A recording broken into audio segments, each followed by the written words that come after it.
Good morning, everybody. Pleasingly, we've officially passed the 85% first dose vaccination in New South Wales, which is just outstanding, and we're looking forward, obviously, to seeing that number continue. So can I please encourage everybody in New South Wales to come forward and get vaccinated if you haven't already done so.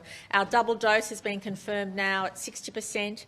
We are literally just a few weeks away from having that 70% double dose. And 12 to 15-year-olds already, 40% have received their first dose, which is fantastic.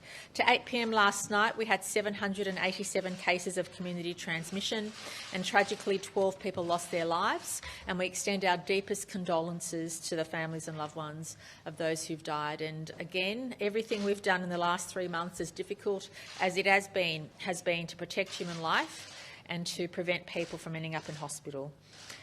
Today, I'm very pleased, along with the Deputy Premier and the New South Wales Government and with the expert health advice of our public health team led by Dr Kerry Chant, to announce the 3 stages where New South Wales will reopen. We've already provided the roadmap for 70% double dose, and I can say quite confidently that we envisage 11th of October will be the day that we'll be able to adhere to that roadmap.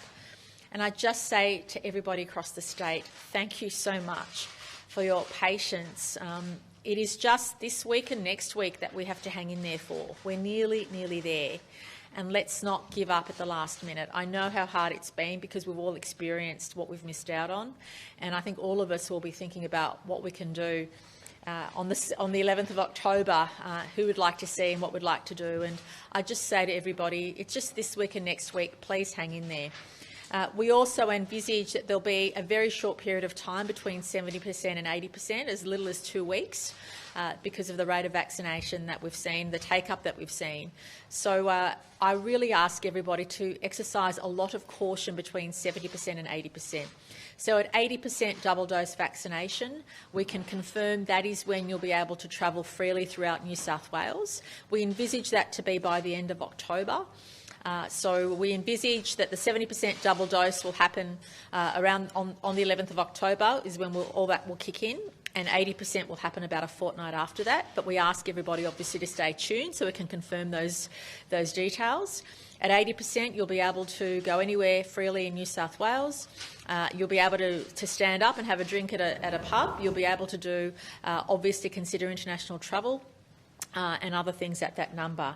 Now, the 3rd stage of reopening will happen on the 1st of December. That is at least 4 or 5 weeks after we hit the 80% double dose. We envisage we'll have at least 90% of our adult population vaccinated by then. On the 1st of December is when unvaccinated people will be able to participate in particular events, and that's when the 2 square metre rule kicks in as well. So businesses will have the 4 square metre rule in place until the 1st of December, and there's a range of other things that kick in on that date.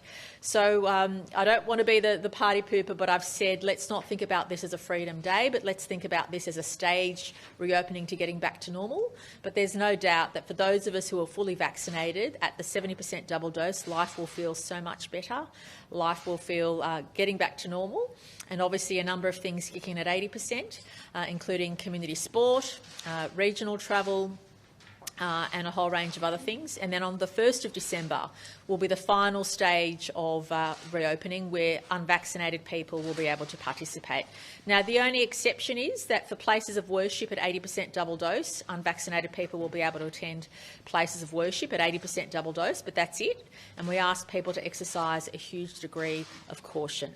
Now, pleasingly, the hospitalisation rate has not been as high as we had seen in the modelling, and the ICU admissions have been a bit lower as well, but it doesn't mean we're out of the woods in terms of overwhelming our hospitals. Technically, we're still looking at our system being overwhelmed in October, and I just ask people to exercise caution there. We know that once we start reopening at 70% double dose, that the case numbers will go through the roof, but what will protect us is the fact that so many people have received at least the first dose of the vaccine, and those people will have that extra layer of protection against ending up in hospital or worse. And the vaccine has been our absolute weapon in fighting this Delta variant. And notwithstanding how hard it's been, when I look back, there isn't a single decision. We don't get everything right, but I don't regret for a second the strategy we undertook. I want to thank the public health team and health and all of the government agencies that work with us in providing us that advice. and I hope that people can definitely see the light at the end of the tunnel. As I said, it's just this week and next week we have to get through, and I'm looking forward to joining those things, to enjoying those things all of us have missed out on. But I do want to stress, and I'm sure Dr Chant and the Deputy Premier will reinforce this, that between 70 and 80% double dose, which could be just a matter of weeks, we need to exercise a very high degree of caution. We don't want to see our hospital system overwhelmed, and we don't want to see our fantastic frontline staff go through all that stress of having to deal with people who are going through a horrific stage of illness. Again, a huge thanks. We're nearly there, and I want to thank everybody who has supported the New South Wales Government in putting this roadmap together.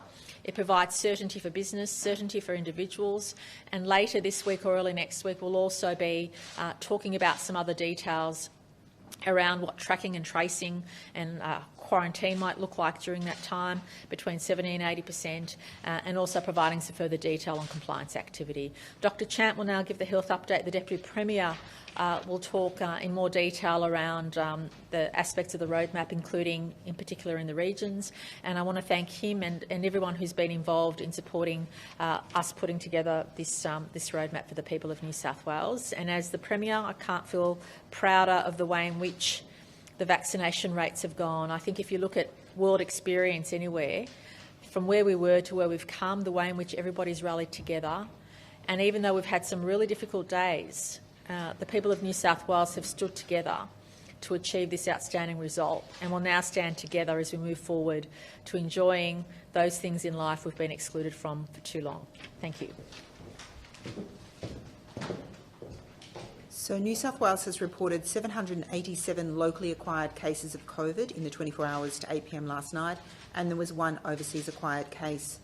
We had 93,577 COVID tests reported to 8 p.m. last night, and can I urge the community, please continue to come out and get tested. It is critical that we find as many cases of COVID in the community as possible so that we can implement those public health measures.